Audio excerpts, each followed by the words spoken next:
WEFM, the clean, fresh sound. WhatsApp us or call us at 457-9997. Activated Mornings on WEFM 99.9 is on now.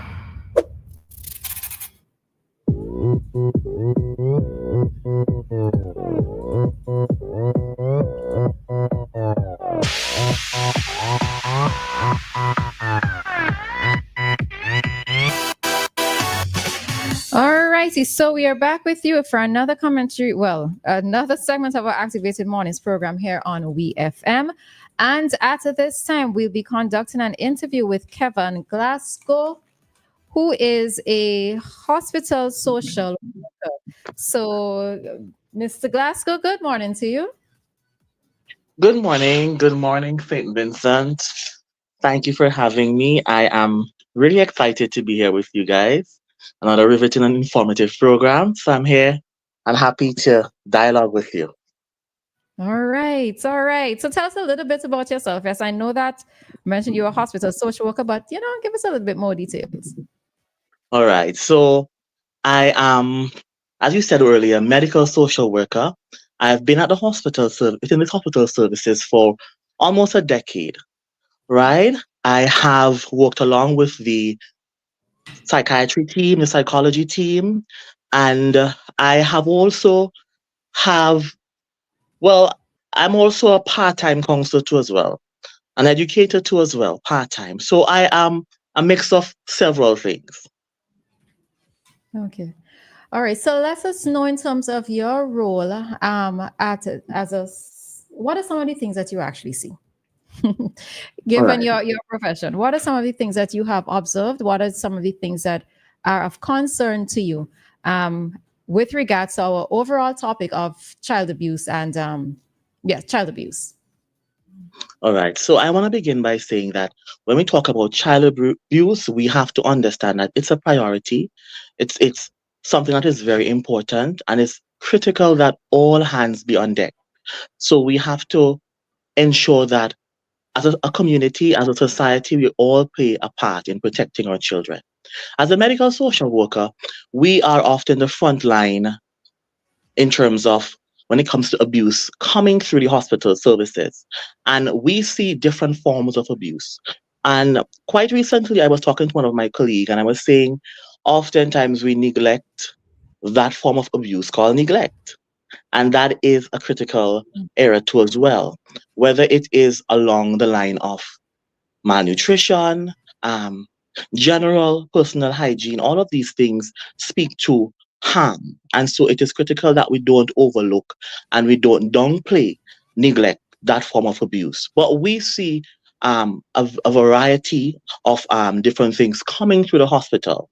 And many times we have to understand that it could be very subtle.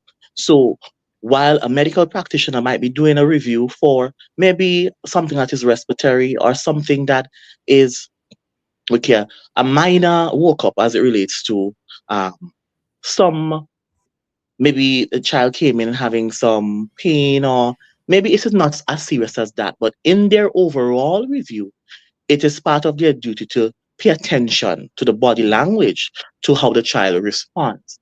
So from the medical standpoint, we have that level of screening because, as I said earlier, it is quite subtle.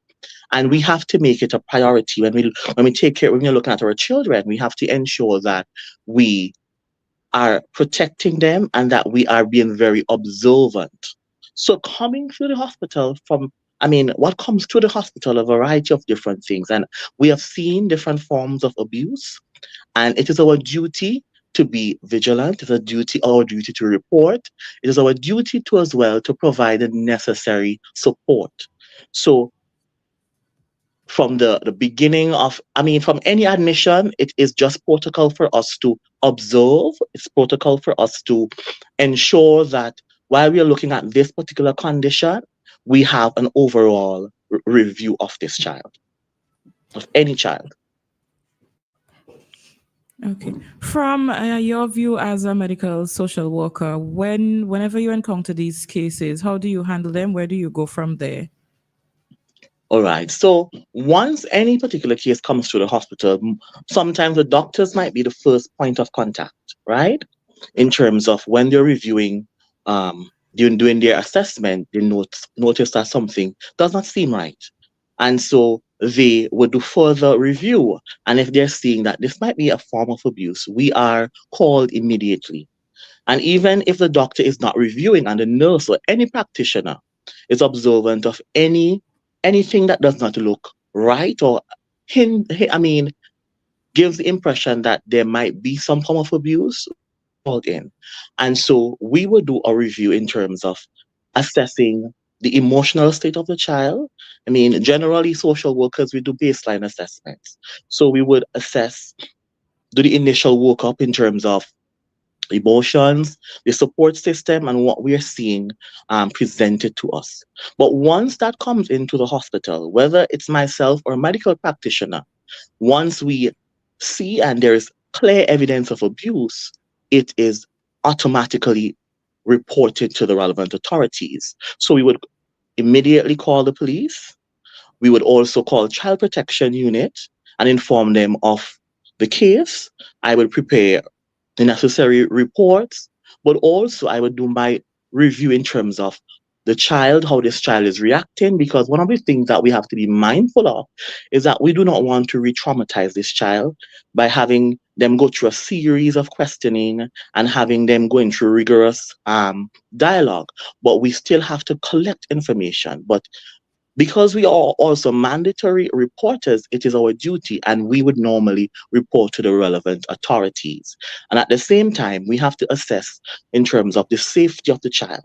Because if this child, we realize that the environment, I mean, where it happened, or based on what the child is saying, the environment is the problem, then we have to immediately, whether we would keep out the hospital for a period of time until we have clearance from child protection in terms of their plan, but we would do our due diligence to protect this child even in that environment. But also, we would collaborate with psychology to provide the immediate emotional support that they might need at that time, because safety is important. And sometimes you could see the anxiety, you could see different things manifesting within this child. And even their reluctance to share, we have to be mindful of that because, as I said, we don't want to push too much because the police would have to come and do their assessment, child protection would do their assessment. So several persons will be interfacing with the child. So we have to be mindful that what we are doing, we are not traumatizing the child with over questioning and trying to get whatever information. And a child, because a child is very at a young age, especially a young child, they might feel pressured to respond. And if you're not mindful, they might tell you what they think you want to hear. So we have to consider all those factors when we are reviewing or assessing a child. But again, it is a team approach. The social workers cannot do it alone. The doctors cannot do it alone. So we have to work together to provide the best support for this child, to protect this child. Okay. When you're interviewing the child, though, is the interview conducted in front of the parent, guardian, or whoever it is who's brought the child into the hospital? Well, Are it you depends. supposed to? Uh-huh. It depends because if we realize, because a lot of times the child would not say anything in front of that adult, Mm-hmm. especially if the abuse might be coming from within that environment. So yes, we from time to time we would have to speak with the child, right? Alone. We'll have to assess the child because we want them to feel safe and to feel comfortable, right? Um, just the same way when whether it is a medical practitioner who has to review this child, we have to speak to this child alone because we want to ensure that this child feels safe and does not feel that they cannot share, especially if it's something happening. And maybe if it's the perpetrator is that said person who is there, who is trying to cover it, because sometimes they might come in and make it seem like the child is just, I know, crying for pain. I don't know what's the reason, but the child knew that this person might have been the person who physically or sexually You understand? Abuse them, and so they don't want to speak. Or that person might be aware of the person who is the perpetrator, and they are trying to cover it.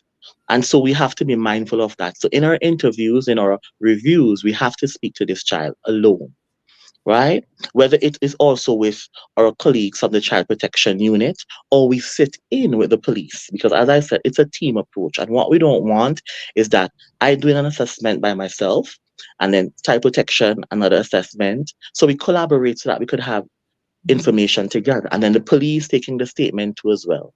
So we are mindful of that. So we try to collaborate so that we ensure that the child feels safe, and they could share as much information that would inform how we go forward.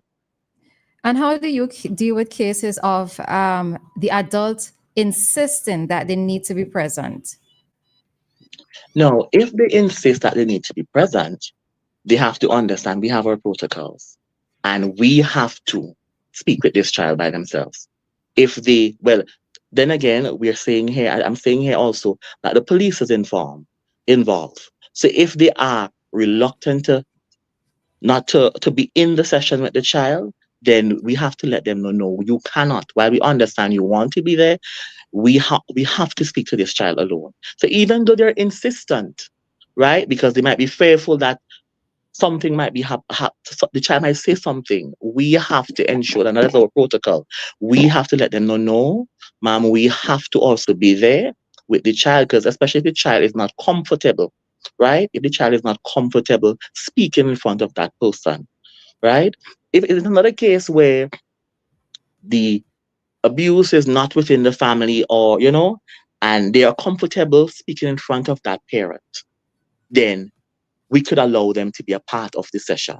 However, we also still want the child to speak freely, right? And not just go along or say what they were told to say, or just respond, especially in a particular way when another person is there. So we have to be mindful of all those factors. And as you know, every case is different.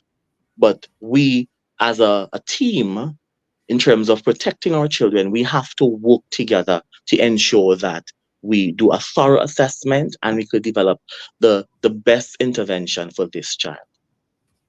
Okay. And also in cases of follow-up, because something that has deeply affected me or something that has happened in my life, I am not necessarily going to open up to somebody who I don't know, right? So while it is that I might be at the hospital, the situation has just happened for whatever reason for me to have to go to the hospital, and here steps the social worker, here steps police, here steps in social protection services.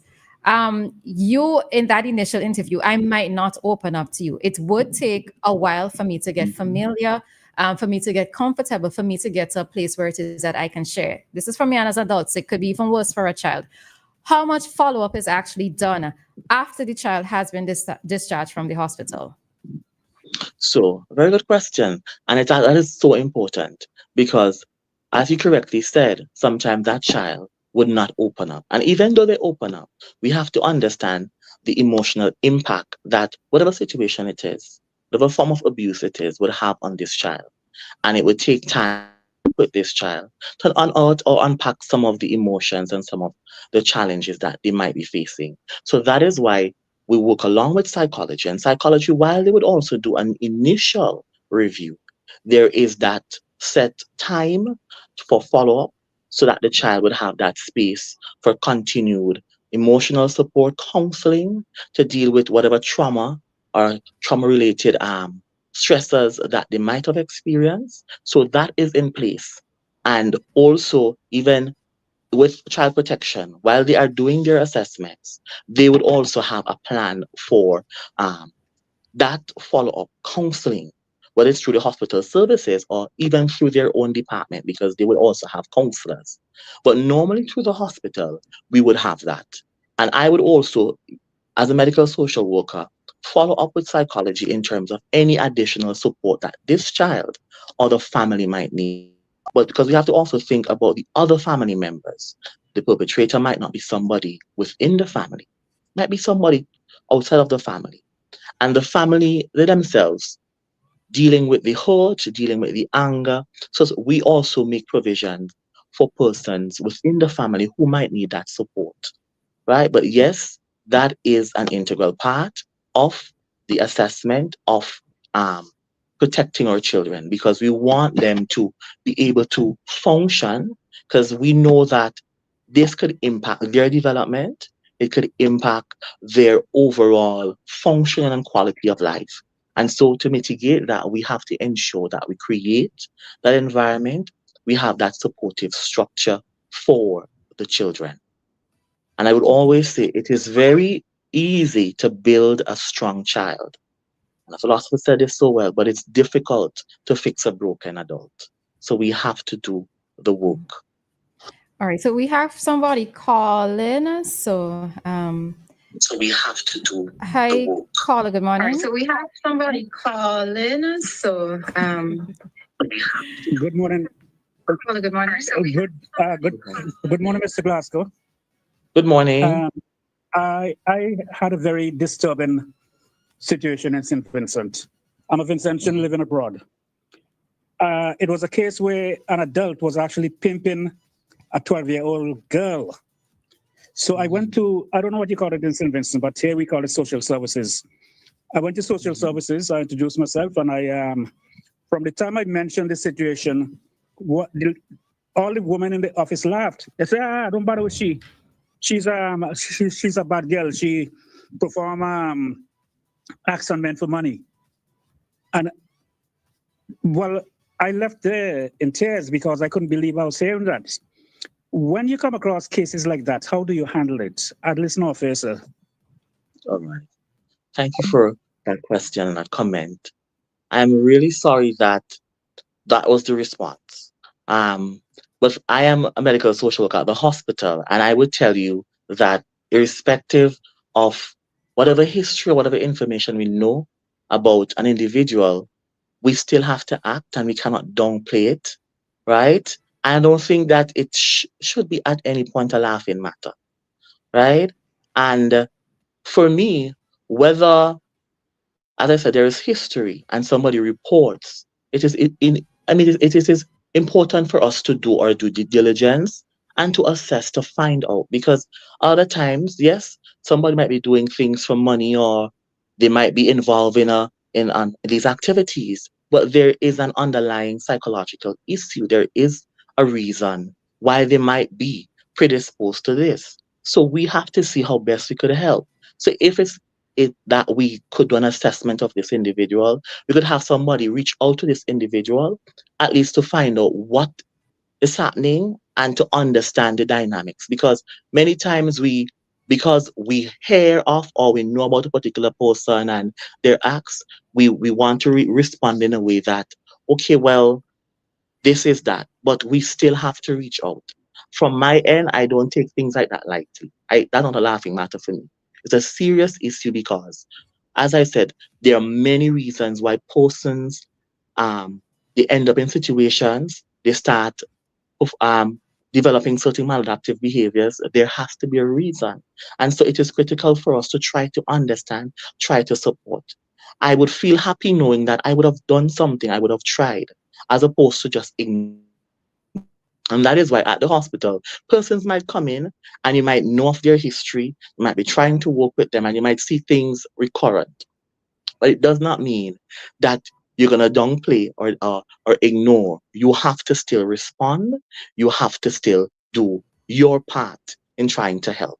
So, caller, as I said, I'm really sorry to hear that happened. And, naturally, you would feel hurt and walking away thinking that, okay, nothing is going to be done for this individual. And they are human beings. They could be, your child could be a relative. And how would you feel, if it's downplayed? And I want the public to know that we should not at any point downplay any form of abuse. And as I said, abuse is not just, as we know, the sexual and the physical, but the neglect, right? That is an important area that we have to pay attention to.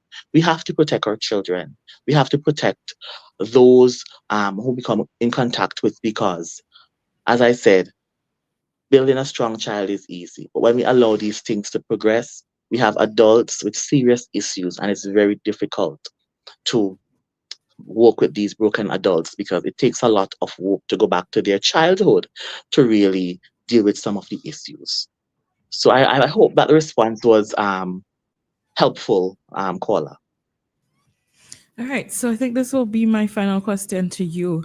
Now, how do social workers cope? Because you are faced with many different kinds of cases. Some of them may be extreme, some of them not so extreme. But how do you cope? Because I feel like at some point, something may affect you because I believe you genuinely care about what you do. And when you genuinely care, it can get to you. So how do you stay? That's a wonderful question. A while ago, I was just thinking you're rolling on so fast. And that's what hospital does to you. It's the fast pace that you speak fast. But as social workers, there are times when we become very saturated. Like a child who's quite spongy, you feel like you're losing your sponginess. And there are things like compassion fatigue, feeling burnt out, feeling traumatized. And I personally would take time out. I call it for me moments. I take me moments. So I say TMM. Take moments, not just a day off, but even within that said day, to just breathe, to just get some fresh air and just think about where I am, ground myself. But I also ensure that I make contact with a mental health professional. So that is that's me. I have a mental health practitioner who I would sit in with, and I would also have my therapy because I need that. Because if I'm to serve, I cannot afford to be out of service. So I ensure that I get that form of help because sometimes, persons would come with all their baggages. It's like I was talking to a colleague just recently, and he said to me, the glass, everybody come and they offload. And what do? I say we end up compartment taking the load, that baggage, and putting them in different storage areas. And people just say, okay, you keep them and they go along. But we have to now deal with them. And sometimes we feel very heavy, very worn out. So as practitioners, we have to also ensure that we take care of our mental health. We make time to take care of us. Because if we do not do that, we're fooling ourselves in that we could care for others. If we do not execute self compassion, we find it hard to offer compassion to others.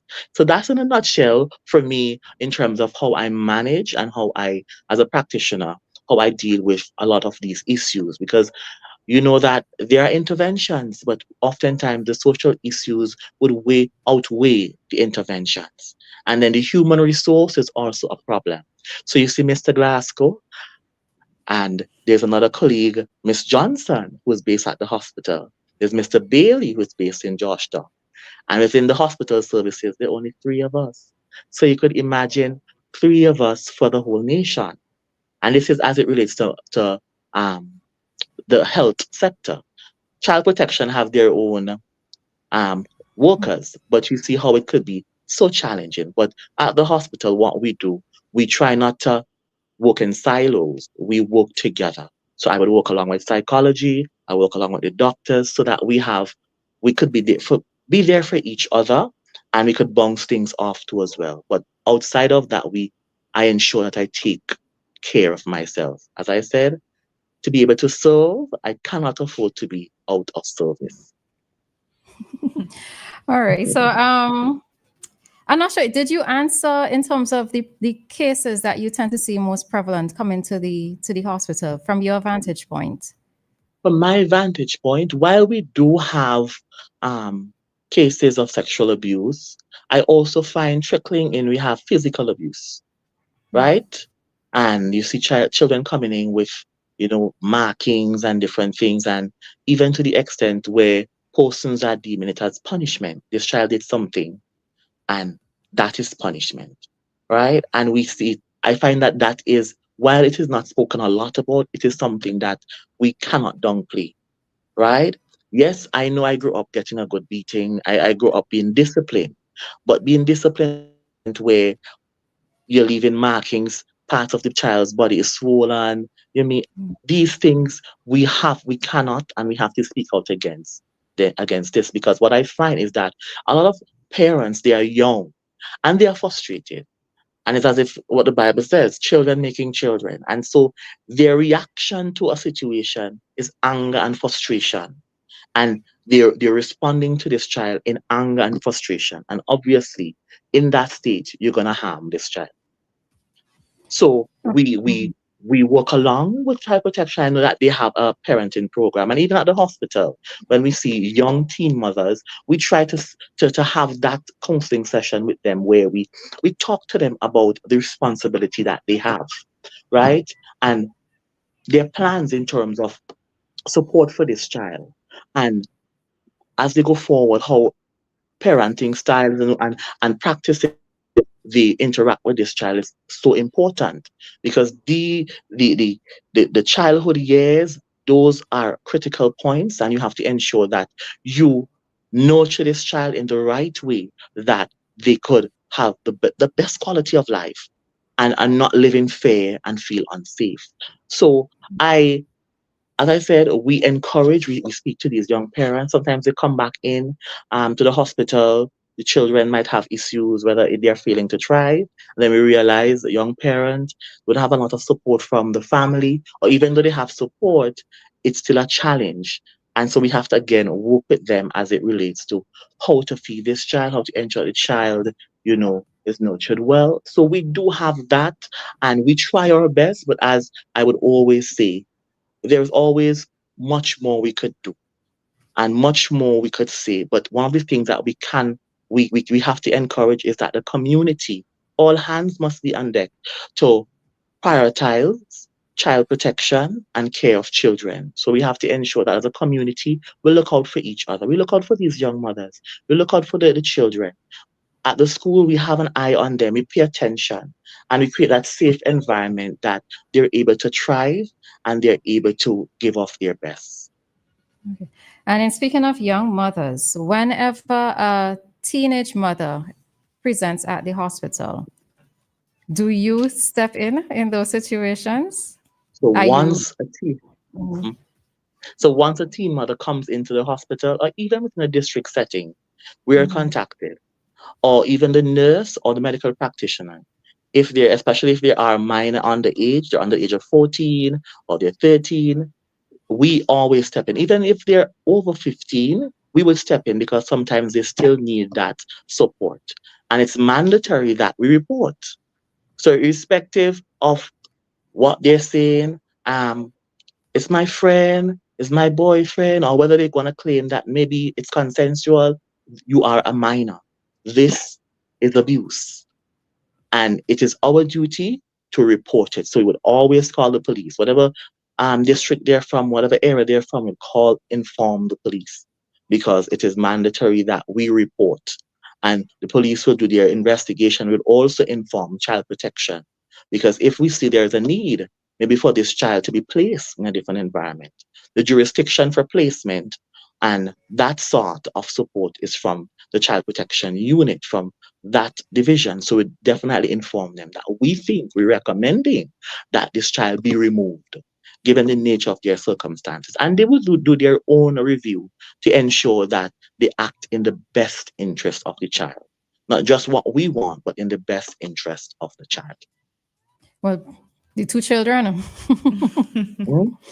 the two children, the Oh, yes, underage and the yes. child's right. So it's Yes, two persons yes, involved in that because we can't situation. just leave, we can't just support that child. We have to have that No. mother, whether we try to bring them into some parenting sessions, we work with them, because they too might be victims of trauma, or they too might have a set of emotional issues that they need to unpack, and they need that support.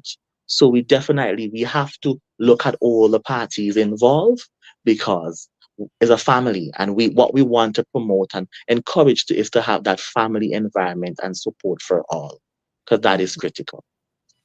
All right, so we are going to bring this interview to an end, but of course, we're going to allow you the opportunity to leave some words with the nation, right? Whether it's words to encourage persons to look out for children more. Your words. Your All right, final no words. problem. I want to thank you so much for having me. And I definitely would say it's always good to share with our nation, right? And one of the things that I have to encourage and I have to say is that children, they're a heritage from God. They are a priority. They should never be an option. And we have to come together as a nation and be the hands, be the feet, be the support that these children need. We cannot sit idly by and say, this is not my child. The mother this, the father that. No, we have to intervene. If we see something happening, we have to report it, call the relevant authorities, right? If we could do something from our end to protect a child, we must do that. I also want to encourage and remind parents that childhood is a critical component of development, and children learn through interaction and play. We can't take that away from them. However, we must ensure that they are safe. We must ensure that we create environments where they could thrive, where they could be curious, where they could be spongy, where they could navigate life with confidence. If we do not do so, then we understand we are impacting their overall quality of life. I know that we all have good intentions. We want the best, but we have to show, we have to act, we have to demonstrate this in our action, even in our words, what we say about the children, what we see on social media about some of these parents, because we do not understand the dynamics within the family. So I want us to continue to support, continue to be vigilant, report. Child protection is not an option, it is a priority. It is in our nation's best interest that we come together as a community and we protect our children, because we are protecting the future, we are protecting the present, and definitely we protect them from the past. Thank you so much for having I feel like that last bit is like a little me. clip that we just need to share on social media, right? Because yeah, that was very good and very powerful. All right. Right. So Thank you so Kevin, much. Mr. Glasgow, we thank you very much for being here with us this morning. And I hope that our listeners at least absorbed a lot of the information that you said. And it's all of our responsibility, as you indicated. All right. So thank you very much for being here with us this morning. Thank you so much for having me. Have a You're great welcome. day. To you as well. Thank you. Right.